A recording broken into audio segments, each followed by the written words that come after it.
Hello, and welcome to Dig It. I'm Peter Brown, and hosting the show with me today is Chris Day. Hi, Chris. Hi, Peter. September, the month of mellow mists and fruitfulness. So, Chris, what's happening this month? Oh, I love September. It's just there's so much interest from the back of the summer. We're looking towards autumn. And the garden takes on different sort of hues, doesn't it? Is it something to do with the sunlight sort of going down in the sky a little bit? Yes, it softens the colour. I think we get more yellows rather than blues, is it? Or it might be the other way around. Indeed, it just makes things... they take on a different sort of glow, don't they? Which is good. But yeah, a good month for so many things, so much to think about for planting and getting on with the garden. Yep. And what shows and open dates have we got to think about? Right. Anything good coming up? Yeah, I mean, September is quite a mixed bag, actually. For us at the Garden Centre, it's a busy month, but we start off on the 6th of September with National Read a Book Day. Okay. And the reason I've included it in the podcast, because obviously a lot of people have spent so much time over the last 18 months in the garden through lockdown, and using the garden as an area to read a book surely is a really good way of de-stressing. Oh, it's lovely, isn't it? I always, one day I hope I'll be able to afford one of those swing seats that we sell. Oh, yes. Because they're lovely, the sort of cocoons with all the cushions. Very nice. You could just imagine yourself spending the afternoon in a nice, warm, sunny day swinging around on one of those things. Sounds idyllic, doesn't it? Yes, and I think in view of the fact that we seem to sell quite a few of those particular models. They must be popular. Other people have had that thought as well. Yeah.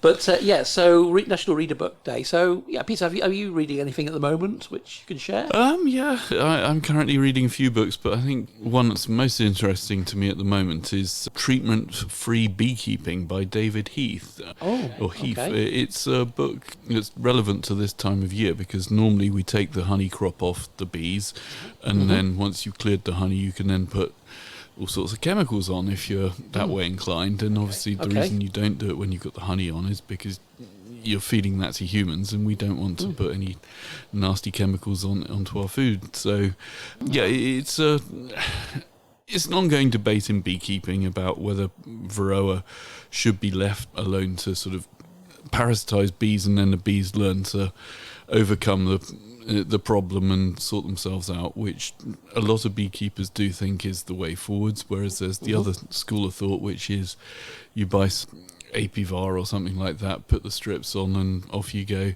treat your bees with chemicals and the world's a better place. It's a very debatable subject, this one, Chris, so I'm not going to say which way I'm swinging. But I suppose at the end of the day we're trying to be as organic and as healthy with all the sort of methods of producing food, isn't it, I suppose? Well, that's it, and there's, like I say, there are a fair few beekeepers around the country and around the world who aren't treating for Varroa and are having quite a lot of success with their sort of longevity of their colonies. I mean, so it's not a clear and fast sort of thing where you must do this in a sense of for the bees' health. So we'll see. No doubt, listeners, if you're a beekeeper and you want to sort of comment on this or talk with me further, I'm more than happy to do so.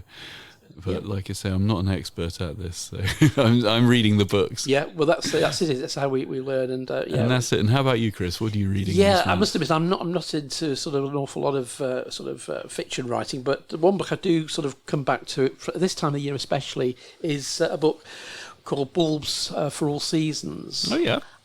It's written by Cathy Brown. It's a really, if you want some inspiration on gardening and how to use bulbs, it's the go-to book, to be honest with you. And Cathy Brown's well known in gardening circles. Probably many of our podcast listeners will know her from. She was one of the very first gardeners to take on the idea of using containers as recipe-style planting.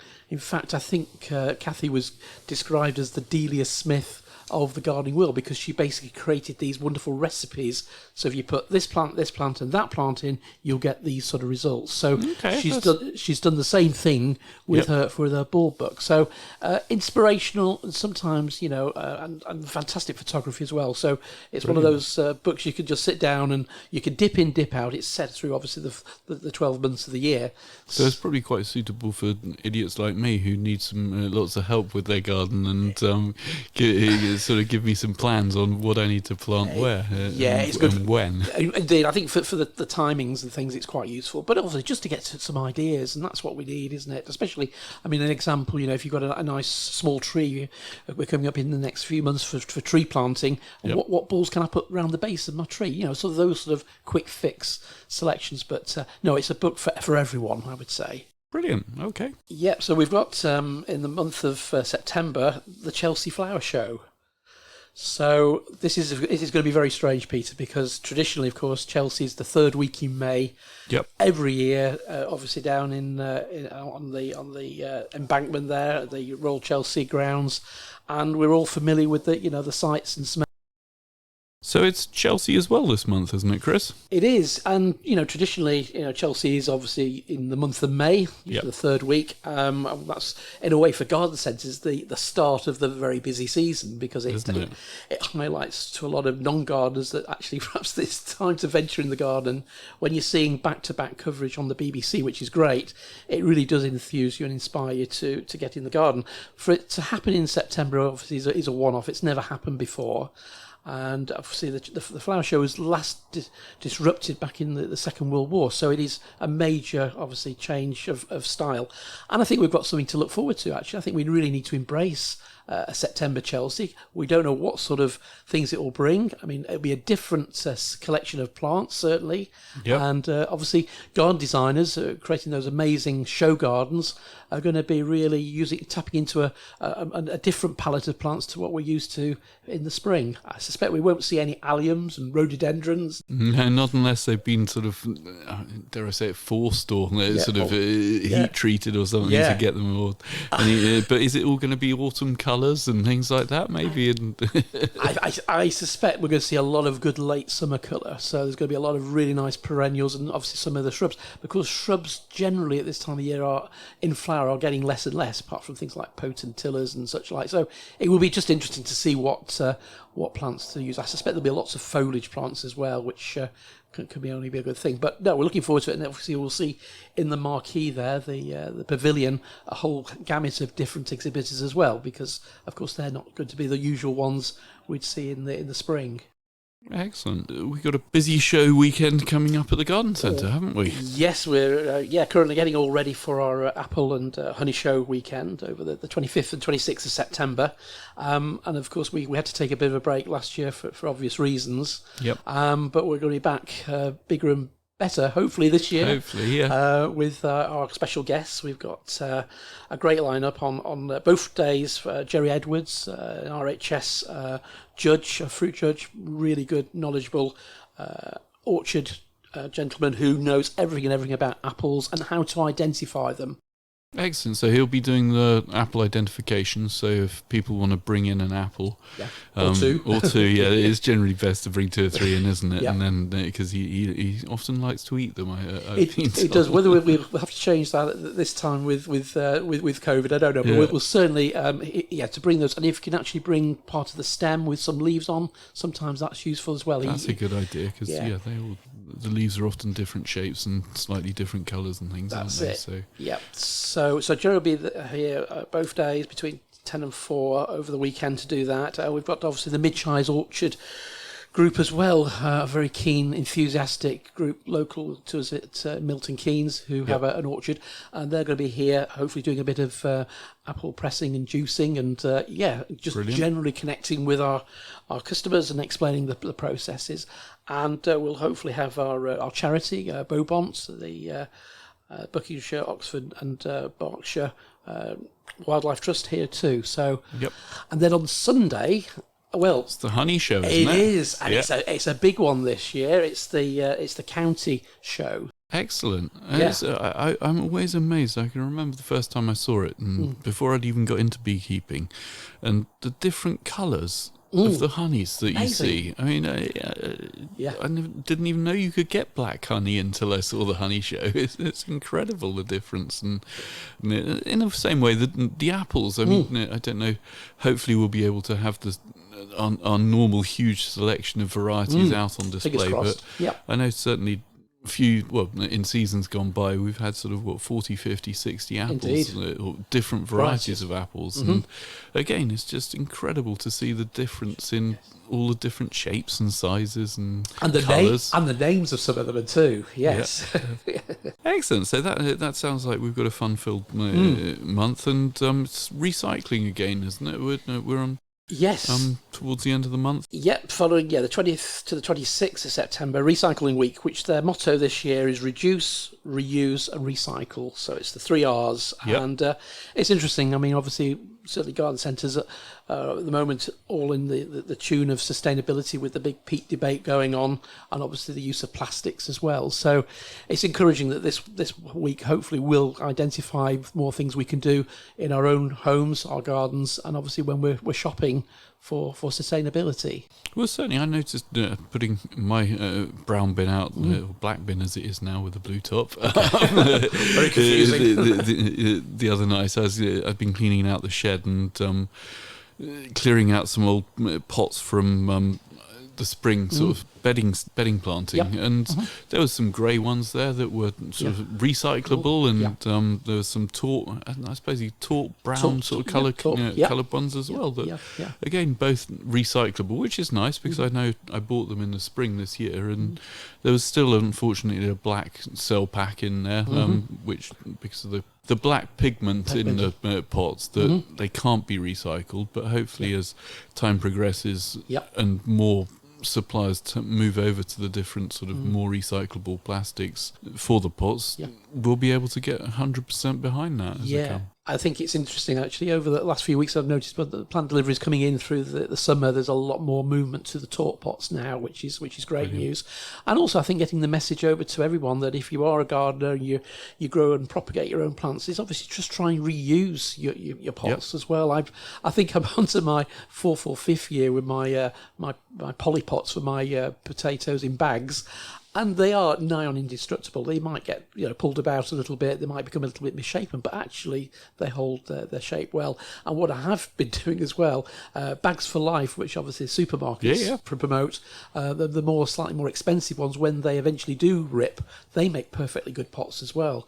So just cut the handles off if the handles have fallen off, which in my case did the other day. And I've just chopped those, and I've got now 2 really good big poly bags, effectively woven polyester, which obviously is going to last for ages, holes made in the bottom, and I'm set up for next year's potato crop again. I was going to say, did you have to cut the holes in the bottom, or did they come with little holes in them? No, I had to. There was no holes in them. They were. So you get the scissors on them and cut some little holes. But that's an easy enough task to do. And like you say, you get a whole new pot for free. Yeah, and I think when I look around my garden next year, I will be advertising a couple of well-known supermarket brands. But hey, you know what? It doesn't really matter.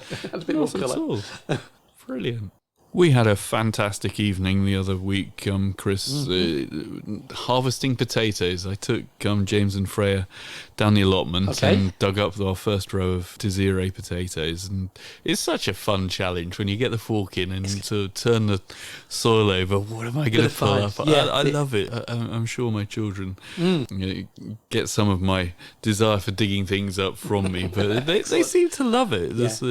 It's the expectation, isn't it? What is going to be under there? Yes. Well, you never. I think potatoes are brilliant in the sense of you see the sort of dying yellow holmes, as they're called, sort of dying back, and you think, "Oh, this is a massive one, loads of leaf growth. I'm going to get loads of potatoes," and it gives you a few, and then you go to the next one. There's just a few brown stalks left, and you got hundreds under there, or not hundreds, but. A sizable crop, that's it. I mean, we've got a good bucket out of. I generally plant, I think it's 12 potatoes in the row because that gets me across my allotment. And I got a reasonable, I would say, 20 litre bucket full of potatoes, and it's really good. Did they taste good? Haven't tried any yet. I've been drying them and sort of knocked the soil off because I've taken them inside, and I've got to. Reminds me, actually, I need to put them in the dark so they don't go off and go green. But we'll be trying them soon. Yeah, it's an interesting piece that we've had over the last week or so at the garden centre. A lot of people calling us or popping in saying about blight affecting both their potatoes and tomatoes. And I think it's well known in the trade now that potato and tomato blight have been a major problem through the month of August into September. So, yeah, and of course, really, it's a timely reminder that when you come to choose your potato varieties, come after Christmas, when you're choosing, try and look for those blight-resistant varieties if you can. Yeah, and hopefully we'll get through it. Yeah, the weather conditions have not helped this year. That's for sure. Yeah, that's it. And what should we be thinking about sowing at the moment, Chris? Yeah, so broad beans. I like a broad bean. I like them in moderation, shall we say? But to get a nice early crop in the spring is really what we want to be sowing now. So the Aquadulce Claudia is the variety you should look out for on the seed racks. So, Chris, so firstly, Aquadulce. Yeah. I've always called them Aquadulce, but Aquadulce, that's probably my bad pronunciation. Aquadulce, But yes. is Claudia, is that a specific one? Or it is, yeah. Right, yeah. so that's not the normal one that I know of. That's it. It's so you can basically sow it. It's a little bit hardier through the winter. I was going to say, they're frost hardy then. Yes. Okay. Yep. So, but if you've got a cloche or sun protection, that's good. But if you've got a nice sheltered garden, and if you've got a sheltered part of your allotment, then it's worth growing a few. And then the other thing, of course, is peas. Feltham first is traditionally the variety you would sow at the beginning of the season, sort of late February, March, directly into the soil. Well, you can get those in early now, and to have some which will overwinter quite nicely. So you'll be probably about 4 to 6 weeks ahead of next year if you Put them comparison in now. there. Yeah, That's a good idea. Yeah, obviously peas attract the pigeons, as do actually broad beans, don't they? So make sure you put some netting up if you are plagued by our feathered friends. Yeah, because broad beans, slugs like mine, and they seem quite partial to them in Northampton at the moment. And what I would do, if you've got a cold greenhouse or a cloche, I would probably do another sowing in cells, in modular trays, so you've got a few other ones just as backup as well. Okay, yeah. And with peas, just multi-sow, probably 3 or 4 peas to a little cell, and then obviously you'll get some nice little plug plants then, fulfilling any gaps you might have too. Okay. And then you've got radish. Obviously we can still carry on sowing radish, and of course turnips for Christmas.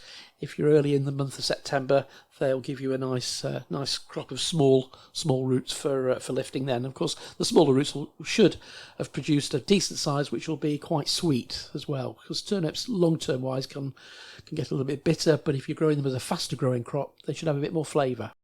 So that's turnips for this year, isn't it, Chris? Yes, so we're going to grow them quite quickly. So how do you get them to germinate and sort of grow quickly? Can I do it in my greenhouse to start off with and then move them, or the greenhouse, or a nice, reasonably bright sunny windowsill, because they should germinate within 10 to 14 days in warmth. Okay. I would probably multi-sow them, put sort of 2 or 3 seeds. They tend to be a little bit like beetroot. They tend to be in clusters. So, and then as soon as they germinate, let them grow, plant them out, thin out the weaker of the 2 or 3 seedlings, leaving one in situ, and grow them a lot closer than you would normally do, because obviously you're not going to get huge turnip roots. You're going to get something quite small. Okay, so they'll be nice and are they going to be sweeter and sort of, I won't say softer, but not. Yeah. My memory of turnips can be very chewy and sort of cardboardy. I can say that. A bit woolly, woolly. Yeah.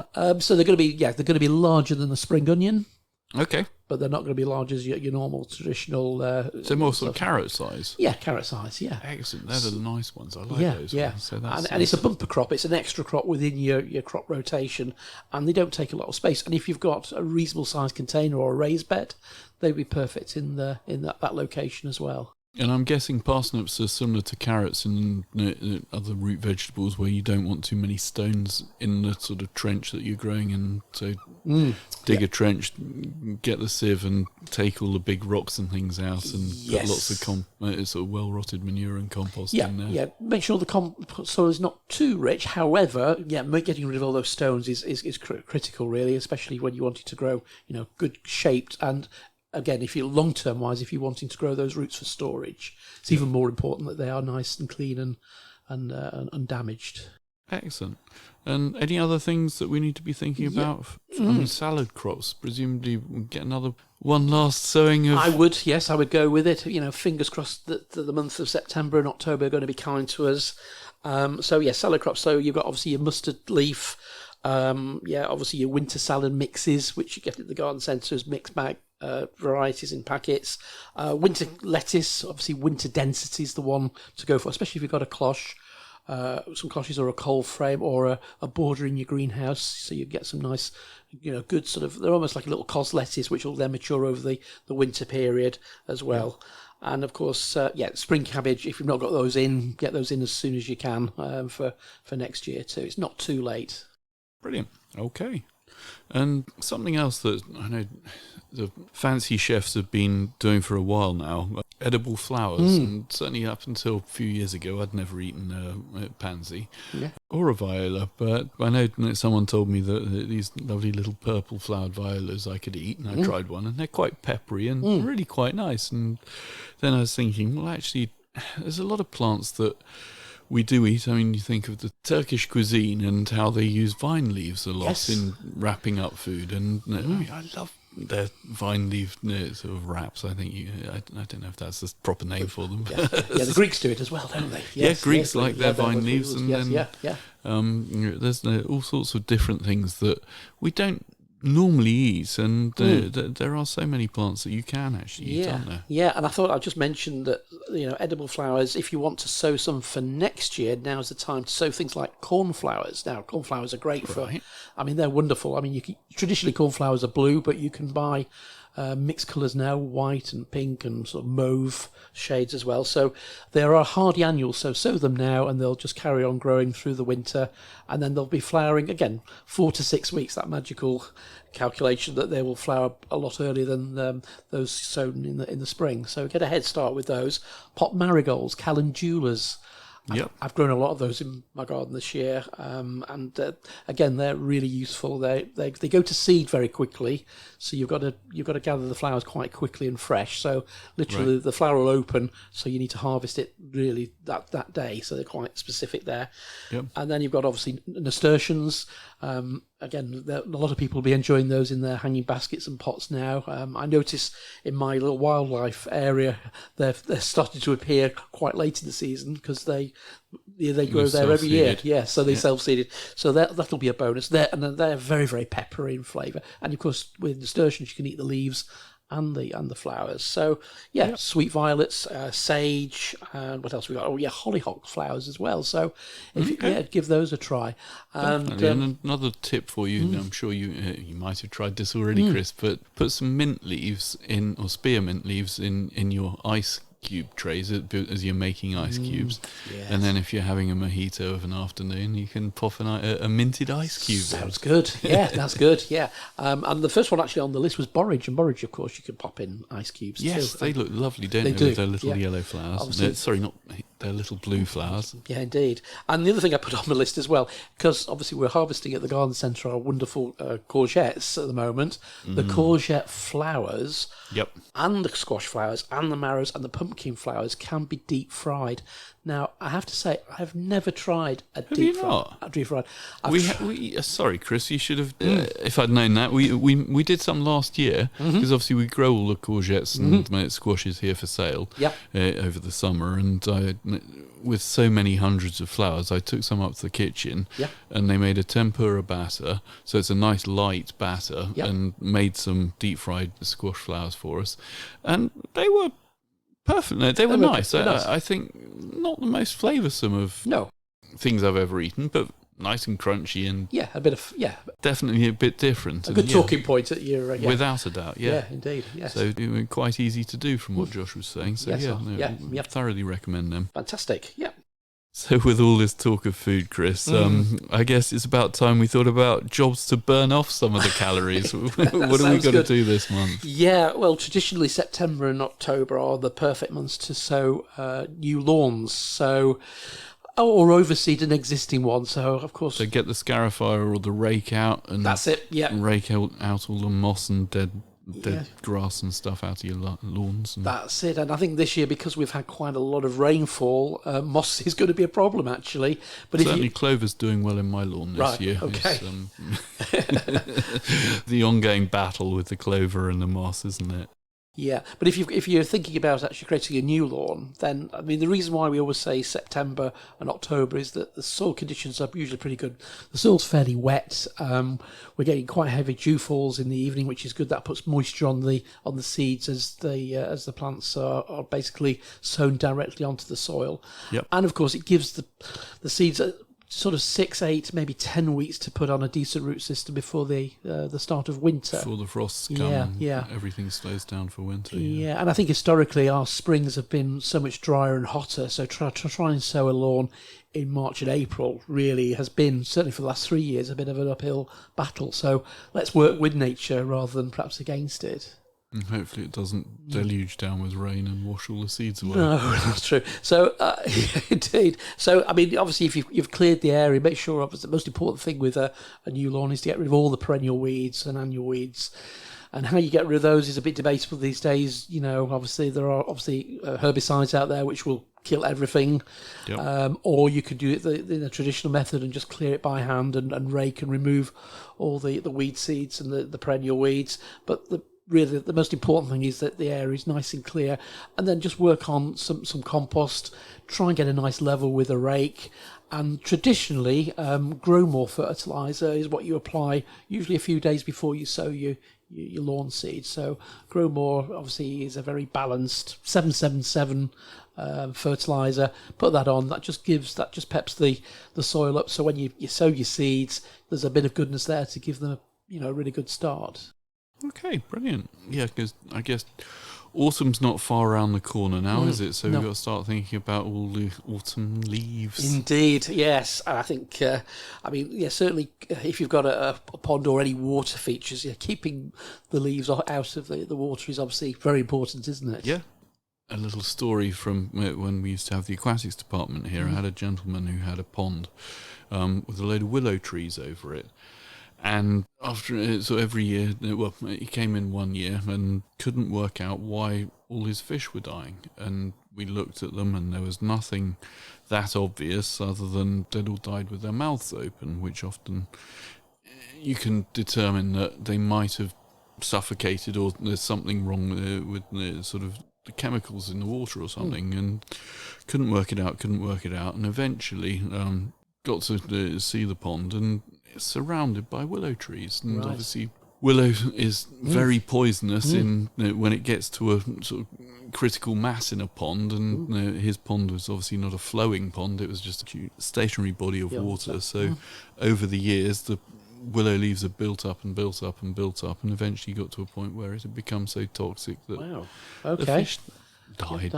Very very important if you've got a willow or other poisonous plants around the pond to try and keep the leaves out. And would you say, Peter, is it better just to actually put a large net? Is there any quick fixes to doing the Well, if you've suffered this problem, I think getting a net and sort of dredging the bottom of your pond to pick up the excess leaves in it. I mean, his pond was quite large. It was sort of, I'll say 30-40 metres long by 20. It was a big farm. That's big. A big huge. farm pond. Yes. So it was but it was only a couple of feet deep. So we were able to dredge it and get the majority of the dead leaves and rotting leaves out of it. So did some water changes. So ideally water butt water if you've got some, or dechlorinated water, and then just to make sure you net it with a relatively fine net, so something with maybe a centimetre square sort of net mesh on it, rather than a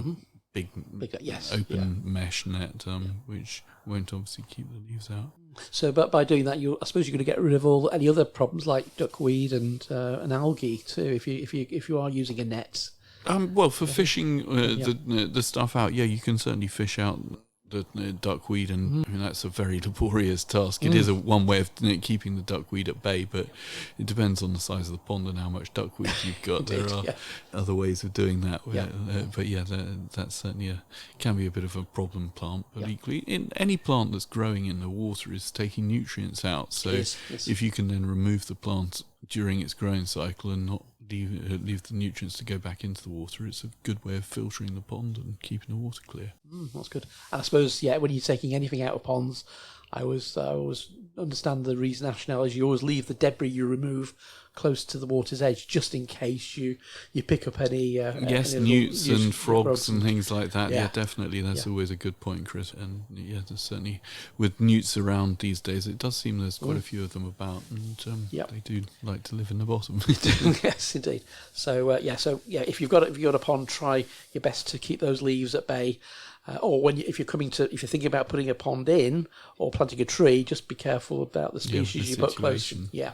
That's it. Compost time of year as well, isn't it, Chris? Yeah, so I mean, it really links in nicely with our recycling week. But if you've not got a compost heap, now's the time to start one, because you're going to be starting to, obviously, harvest a lot of material, a lot of sort of annual weeds, perhaps, and obviously you're going to be cutting back lots of things on your vegetable plots. All the old sweet corn plant bodies and things like that. Yep.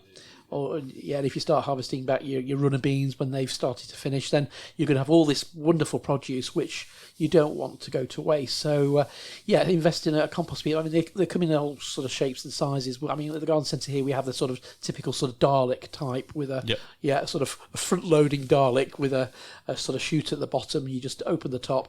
They generate a whole lot of heat. But the secret with compost heaps I've found over the years, and that there isn't any hard and fast rules, is to just make sure you don't put large quantities of anything in it at once. Always put small amounts. Try and mix everything up. Yeah, that's where big compost heaps I always think are a bit easier to manage.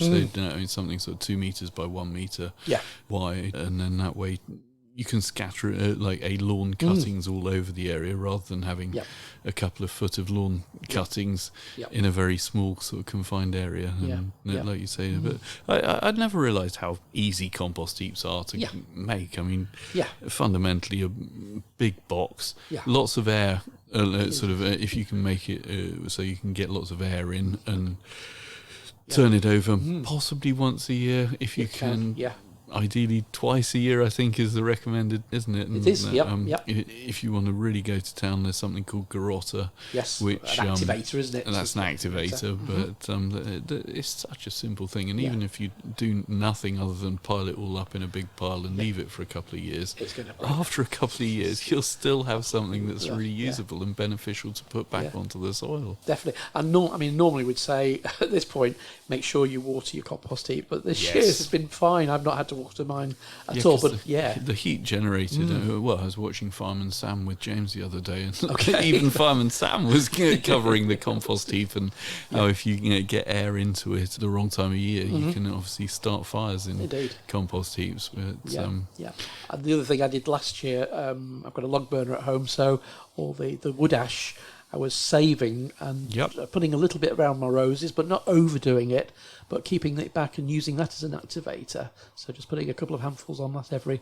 few weeks, just to help it along, and putting something naturally back, again in small quantities, back into the heap. And that seems to work quite well. Excellent. And just one note on that: don't put coal ash. It's got to be wood ash. So if you're burning sort of seasoned wood, or then that's fine, but definitely not coal ash. Oh no, that's really acidic. It's very acidic. It doesn't do any good for It'll kill your plants and don't do nasty things to the roots. Yes, And Comfrey Tea, Chris. That's something else that is sort of bit along the lines of composting, isn't it? It is, yeah. Something you definitely probably won't want to drink. Well, you won't want to drink it, Peter. That's for sure, because it smells and looks disgusting. So therefore, it could be only good for the garden, can't it? Really, in that scheme of things. But yeah, if you've got a comfrey plant, basically you can harvest the stems and the leaves right through the year. Yeah. And if you get yourself, ideally a large bucket, but I managed to get a fairly cheap and cheerful water butt, which I've converted to a comfrey water butt. It's quite Comfrey tea urn, is it? Oh yes, it's a tea urn flavoured comfrey. Yes. Excellent. And it's got a lid on it. It's quite a small one, but I basically pushed that in, and I harvested the first batch of comfrey after the flowers had faded on the comfrey, because of course the bees absolutely love the comfrey flowers. So I chopped it all back, put it in, and then now my plant is producing lots of more flowers. They'll be in flower probably for the next couple of weeks. Once they've faded, then I'll then chop the leaves and the stems. They'll go into the new tea urn, and I'll add more water. Basically, it's a sort of 1 in 10, so it's 10%. 1 in 10 dilution, so it's quite strong. Okay, so sort of 10% comfrey, Yeah, 90% water. Yeah, Okay. yeah. You can't really overdo it. I mean, I suppose you could if your plants were really dry or they were very young and maybe more sensitive. But at this time of year, I'm putting it on my tomatoes, my cucumber plants every other day, and effectively it's a very high level of potassium. So it's basically it's a natural tomerite, really. And I still do use tomerite because obviously it's got the seaweed in it as well, but it works really well. And of course, it's free. Effectively, it's not costing me anything to produce. So if you haven't got comfrey, usually you can buy plants. There is a variety on the market. I can't remember off the top of my head the name, but it will be labelled that it doesn't self-seed. The comfrey I've got in my garden self-seeds, and it's absolutely everywhere. So it will move around quite well. So so if you don't want to be weeding out comfrey plants, go for the. Indeed, yes, indeed. But as I said, there is a variety on the market which doesn't do that. But I say you can easily pot them up and grow them on, and they are really good. But take out what you don't need, otherwise you will be slightly overwhelmed. Okay, and how long does it take to sort of? Is it rotting down or is it fermenting? I would say fermenting, yes. Okay. Yes, it's brewing, I suppose. Brewing, that's it. Yeah, it must be if it's tea, it's brewing. How long does it take to brew then? I would say 6 to 8 weeks maximum. Okay. So it's pretty quick. Does it have a lifespan so you can leave it in there for 6 months and carry on using it? Mine never... I suppose if you've only got 10% plant matter to water, you don't make that much of it. You don't, and you are obviously adding water to the the urn all the time. So you are effectively diluting it, and then obviously you're then extracting what you need. So it's a bit of a balancing act. But no, I've never actually turned the tap after winter, and there's been nothing there to remove and use. So it's pretty good. It's pretty useful to have around, and I'd say. Costs absolutely free fertiliser. Nothing. Yes, we like that. Yeah. Nice one. Yeah, I mean, if you're really interested in producing comfrey tea, there is a really good website which I found basically how to do it. It's all the W's, ruralsprout.com /comfrey liquid fertiliser. We'll put a link on the show notes. But it's very useful. It's basically a step-by-step guide and some nice tips about producing the comfrey as well. So Rural Sprouts, sounds like a good website to go and have a visit. Yeah, it's brilliant. Excellent. Nice one. Thanks, Chris. So in our last show, we were talking to Ed. He was saying we're talking about teasels and goldfinches, and reminds me, I saw a couple of goldfinches feeding in the water bowls that we've got down on the bank here, Chris. And anything we need to be thinking about with birds at the moment? Yes, I suppose. I mean, our gardens are pretty resplendent with berries at the moment. I noticed there's quite a few appearing. Blackberries have done well this year. Yeah, and I noticed the sloes and the haws on the quickthorn are looking good for winter. And on my quite small hedge, my holly hedge at home, there's some berries forming there, which is good news too. But I suppose, I mean, as temperatures start to drop as we get into this month, it might be worth starting to making sure our bird tables and feeders are nicely replenished, so there's plenty of material around for our feathered friends. This is some sort of suet products and fat balls and that sort of high calorie, I guess. Protein, lots of protein. And maybe if you've kept everything fairly low key through the summer, maybe it's a good time to give them a really good clean as well. Our bird tables, make sure that everything's then set up to keep them nice and healthy as we start to attract them into the garden once again for the winter. Cyclamen, Chris. I always thought cyclamen it's a house plant. Well, you're right. They are, and a spectacular one at that. They are. My grandmother always used to grow them, and I can remember from my houseplant days, watering was can be tricky. Quite tricky with cyclamen. I always used to drown them. I seem to think they like to be moist, but not too moist. No, it's interesting. When I did my apprenticeship in growing houseplants, and the grower at Rochford's used to. He was so particular on how he grew his florist cyclamen for New Covent Garden.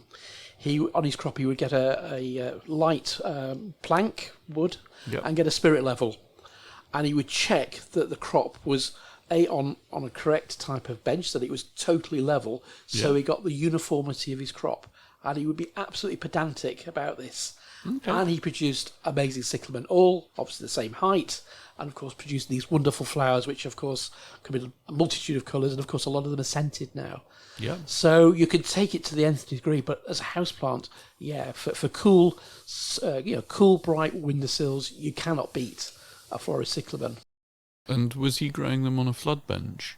Or They hadn't been invented then, I don't think. Okay. No, this was on traditional capillary matting. Okay, but he wanted them very level just to make sure they all got the same amount of moisture. And they grew absolutely. But it was a sort of an in-joke that all the cyclamen houses, these were all wooden glass houses, quite very traditional way of growing them back in the 50s, 60s and 70s. Okay. But yeah, absolutely spot on and total perfectionist when it came to the crop. And the crop were amazing. These plants would be the size of, we were talking about vinyl records now because we're buying vinyl again, but you think about your LP, they would cover an LP size record. So a 12-inch. Yeah, yes, indeed. Yes, they'd be huge. And that's the thing, you see, we talk about cyclamen, but of course at this time of year, garden centres get other types of cyclamen in as well. Yeah, because there's 3 different types, aren't there, that you can sort of find in the garden centres at the moment. Yeah, so the one which complicates things quite a bit is what they call the miracle cyclamen. These are usually sold with your bedding plants. Yep. So people look at it and think, oh, that's an indoor cyclamen, but a smaller version. I was going to say, but they're smaller, aren't they? Yes. Okay. Yeah, so they are not 100% hardy. They're probably hardy down to probably -1, -2, so they'll take a few chilly nights. So in our average autumn, early winter, they'll probably carry on flowering probably up to Christmas if you're lucky. Yep. And if you're growing them in a pot or a window box close to the house, radiated heat would probably keep them going until then. But they're not 100% hardy, so always treat them as a seasonal bedding plant, and then you won't be disappointed. I think that's the key thing. Okay. And the other sort is? So the other sort is the absolute opposite end of the spectrum. These are hardy cyclamen. So these are cyclamen you would plant out in your shady garden, maybe in your alpine rockery. Yep. So these are plants which produce, or maybe even naturalise in your lawns and under your trees, and these are the typical hardy cyclamen. So the corms, bulbs yeah, that you see in the tailor's packets. That's it. That's the ones. Yeah, and when you come in there, they're nice and dry. You just rehydrate them for half an hour or so in some water, and then you can plant them out. And they, of course, have lovely sort of marbled foliage. Yeah. And then, of course, you get those lovely pink or white flowers appearing, and of course they move around. And it's interesting. I've got them in my garden. Once the plant has flowered, it produces a seed pod which looks like it's on a coiled spring. Yeah, I know what you're talking about. Yeah. And interestingly, ants are attracted to the flower because they're very sweet, and they often pick up the seeds and move them along in your garden. So when you've got a hardy cyclamen like Hydrofolium, generally you'll find that they will move around your garden, and it's not you moving them, it's Mother Nature, it's our ants. Brilliant, good stuff. Now, hydrangeas are looking wonderful at the moment, aren't they, Chris? They're sort of big, they're such bold flowers. I do like them in a flower arrangement. I think they're great. They are good, and a few years ago, probably a decade ago, they were really out of sorts. People considered them as, dare I say, granny plants. Really? Yes, they really were in the doldrums. And then I think a couple of things happened. We got some of these later flowering varieties, like the paniculatus, the variety you mentioned, which produces those big flowers. I think it's called Invincible, or one of those names. Okay. Annabelle is the other one. Yep. They sort of took off, and of course they flower a bit later than your normal lace cap type and your mop heads, the traditional ones. And then, say, a few years ago, the Dutch started to do some really good, interesting breeding, and they brought out a range called Royalty hydrangeas, which we stock at the garden centre, which you see everywhere now. Yep. And they've completely changed the whole look. They've created wonderful colours. They've added sort of pinks and greens to a bloom. They've really manipulated the colour range to make them enticing and stunning and interesting and collectible. Brilliant. Which is why we're having such a resurgence of the hydrangea. Yeah, because are they like rhododendrons? That they're sort of soil specific, or yes, will they grow anywhere? Or yes, so hydrangeas, in as much that the soil type, so an acid and alkaline type, will affect the colour of the hydrangea, but actually hydrangeas will grow in clay soils, sandy soils, shade. Brilliant. Yes. So they're not No. tied down to just being grown like No. sort of rhododendrons in ericaceous compost. Indeed. So it changes the colour, does it? Yes. So, the biggest question we often get asked, in the garden centre world, the biggest question is, how do I keep my lovely blue hydrangea blue? I mean, that's because obviously it's that wonderful colour. There's not many blue flowering shrubs, if you think about it, apart from perhaps ceanothus and the odd other few things. So, you have to manipulate the soil. So the soil needs to be acidic. So like you talk about rhododendrons, so basically you need rhododendron soil to grow a really good blue hydrangea. So you can grow it in ericaceous compost, it'll do well, and it'll give you a blue flower, whereas if you grow it in Jack's Magic, it's going to come out with a nice pink flower. Pink or red or something in between, yeah. I mean, the process is, it usually takes a couple of years for the plant's root systems to get into your soil. So often we're slightly misguided. We're thinking the plant's okay, and then suddenly, 3 years down the line, it changes colour. It's only because the roots have moved out of the soil it's been grown in. Right. So there's a few things. Obviously, choosing the right sort of compost, and this really only affects your lace cap and your mop heads. So the mop heads are the big traditional blousy flowers. The lace caps are a little bit more serene and a little bit more delicate, but again, they are affected by soil. Interestingly, white hydrangeas are not. So if you grow, they're always white. They're always white. Sometimes you see them slightly tinged pink or blue, and again, they are then giving you a signal that the soil is perhaps acidic if it's gone slightly blue. But generally, they're pretty white. Okay. And have you any other tips about hydrangeas, Chris? Yeah, probably a couple, Peter. Certainly, water is very important with hydrangeas, and I always say, think about the name: hydrangea, hydro. Water. Right, yeah. They like plenty of moisture. Okay. Location-wise, a little bit of shade is probably best. Full sun, they will just dry out too quickly unless you can keep the water supply around the roots.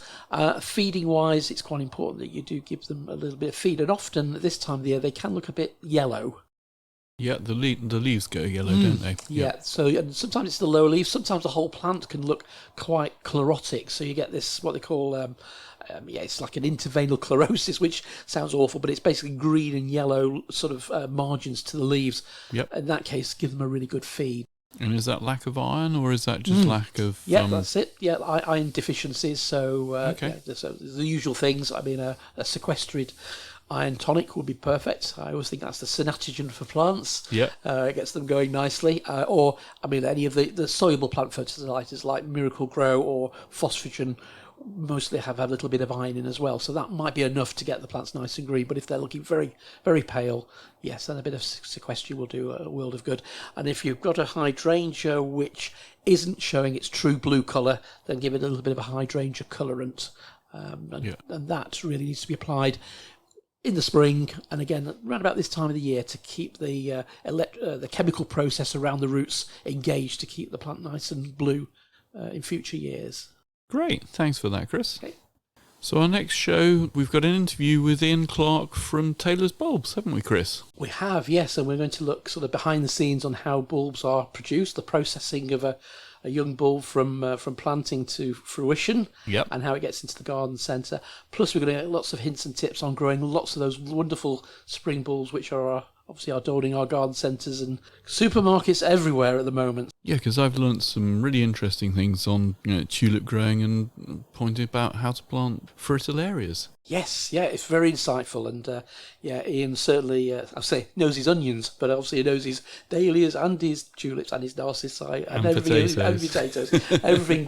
Which again, the link to their nursery and how they've developed over their 4 generations is very, very interesting. Yeah, it certainly was. Obviously, then we've got our apple and honey show coming up at the end of the month. So indeed, yes. If you are local to us, please bring us in a few apples and a bit of stem from your apple tree if you wanted identifying. We'd love to help you out with that, and hopefully look forward to seeing you there.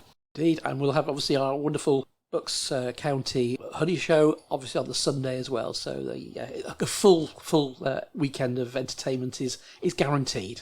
Brilliant. Thanks, Chris. Thanks, Peter. Today's show was brought to you by Buckingham Garden Centre and Nurseries. The show was hosted by Chris Day and Peter Brown. The show was produced by Peter Brown.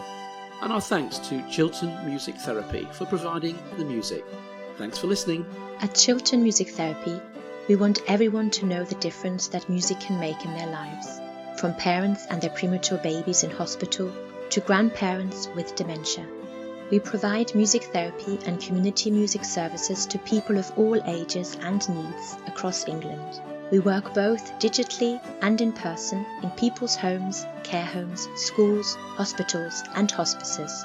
Find out more at chiltonmusictherapy.co.uk.